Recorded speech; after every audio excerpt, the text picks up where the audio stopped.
Hello viewers, আসসালামু আলাইকুম। তো আমি রাত ব্লগস আবার চলে আসলাম বরাবর মতো আজকে আরেকটি নতুন ব্লগ নিয়ে। তো বন্ধুরা, আমি আজকে আসছি আপনাদের সুপরিচিত আমাদের ইউনিয়নের একটি ফুলবরি গাছ, অনেক বড় ফুলবরি গাছ। আসলে আমাদের ইউনিয়নের একটা উন্নত মানের একটা ফুলবরি গাছ, মানে আমি আর দেখি না আমার জন্মের পরে। আর এমন শুধু আমাদের ইউনিয়ন না, আমাদের শহর দক্ষিণে দেখি নাই এমন সুন্দর একটা ফুলবরি গাছ। আসলে খুবই গর্বিত আমি ওনার প্রতি যে এত সুন্দর একটা ফুলবরি গাছ উনি আমাদের ইউনিয়নকে উপহার দিয়েছেন। তো বন্ধুরা, আপনাদের সবার কাছে অনুরোধ রইল যে সবাই একবার হলেও আমাদের এই ফুলবরি গাছটা দেখে যাবেন। আর বন্ধুরা, আপনারা তো জানেন 2024 সালে আমাদের যে বন্যাটা হয়েছিল, বন্যায় কিন্তু এই ফুলবরি গাছ সবগুলো কিন্তু মানে ডুবে গেছিলো। একবার রাস্তা বরাবর পানি ছিল, রাস্তার উপর দিয়েও পানি গেছে। তবে ভাগ্যের বিষয় কিন্তু একটা ফুলবরি গাছে মরে নাই, ঠিক আছে। ওনার অনেকটা পরিশ্রমের কারণে এই ফুলবরি গাছগুলো টিকে আছে। আর আপনাদেরকে শোনাবো, ঠিক আছে, উনি কত কষ্ট করে কত পরিশ্রম করে এই ফুলবরি গাছগুলো টিকিয়ে রাখছে।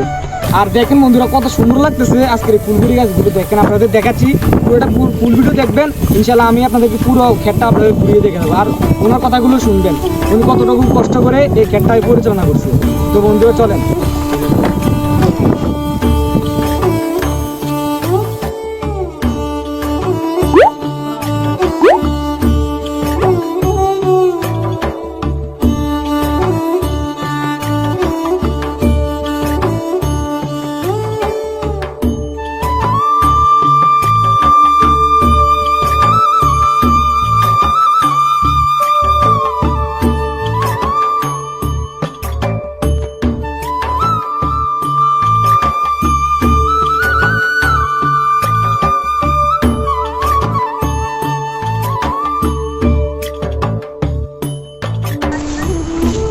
গাইস দেখেন, উনি কিন্তু আবার বড়ি ক্ষেতের সাথে সাথে কিন্তু এটা কি ক্ষীরা দেখছেন তো, ক্ষীরাও কিন্তু চাষ করছে। বন্যার কারণে আসলে একটু ক্ষতিগ্রস্ত হয়ে গেছে, না হলে কিন্তু ওনার লাল লাল হয়ে যেত।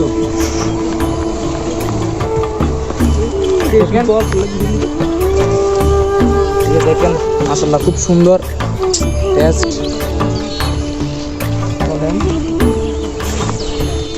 এই যে দেখেন, এই পুরা কিন্তু অনেক বড় ক্ষেত।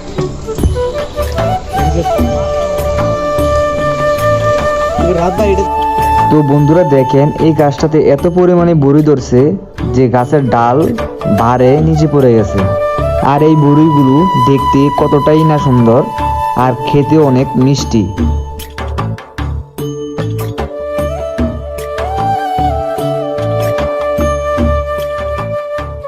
উনি হচ্ছে এই বড়ি ক্ষেতের মালিক, সুমন ভাই নাকি?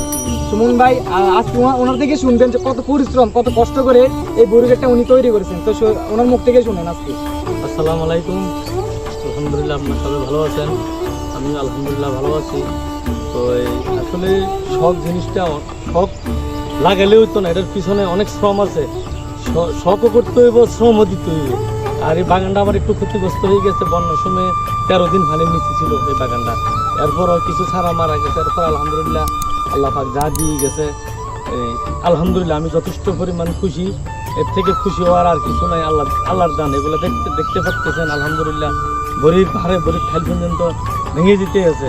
এটা হলো অস্ট্রেলিয়ান বনসুন্দরী, খাইতে অনেক সুস্বাদু, খুবই মিষ্টি।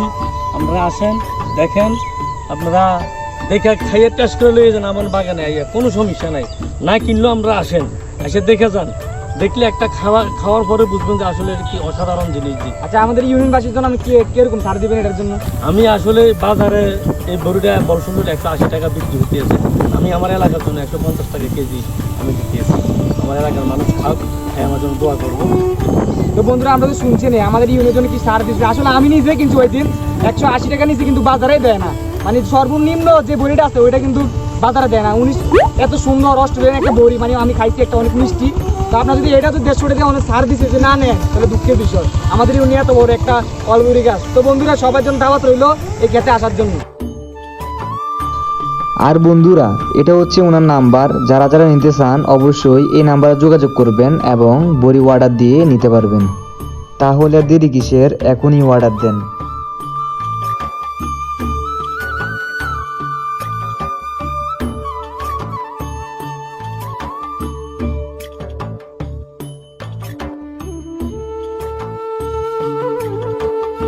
তো বন্ধুরা দেখতেই তো পারলেন কতটাই না সুন্দর লাগতেছে এই বল সুন্দরী বড়ি বাগানটা। সবাই আসবেন, সবাই দাওয়াত রইলো, সবাই ঘুরে যাবেন একবার হলেও।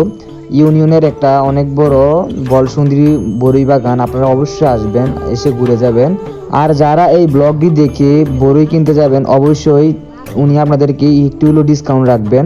আর হ্যাঁ বন্ধুরা, আপনার ইউনিয়নে অথবা আপনার গ্রামে যদি এমন সুন্দর সুন্দর ঐতিহ্যবাহী কিছু থাকে অবশ্যই আমাকে জানাবেন, ইনশাল্লাহ আমি গিয়ে ওইখানে ব্লগ বানাবো। তো যাই হোক গাইস, আপনি যদি এই ভিডিও লাস্ট পর্যন্ত দেখে থাকেন অবশ্যই আমার পেজটা ফলো করে দেবেন, তাহলে আমার পরের ভিডিওটাই আপনার কাছে সর্বপ্রথম যাবে। তো বন্ধুরা সকলে ভালো থাকবেন, দেখা হবে অন্য কোনো নতুন ব্লগ ভিডিওতে। আল্লাহ হাফেজ।